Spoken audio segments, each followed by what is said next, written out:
What is good? What's good, chat? I'm gonna show you today. I'm gonna show you how to fix your Waves plugin not working. So yeah, I'm gonna show you how to fix your Waves plugin not working. What you want to do is go into your Waves folder. You wanna if you're like me, you got this right here.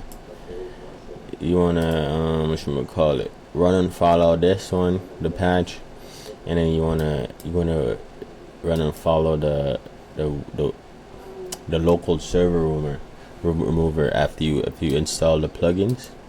Whatever plugins you install, every time you finish install a plugin, you gotta run these two bitches right here, and you should see your Waves plugin all back and crispy. You know what I'm saying?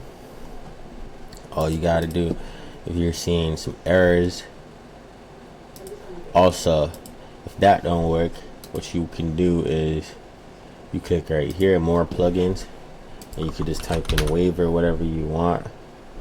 Sometimes you might not have the file name actually like this right here.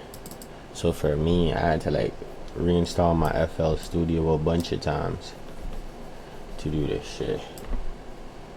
You feel me? To get my shit working. Let me know if you guys have any problems in the chat. And we out.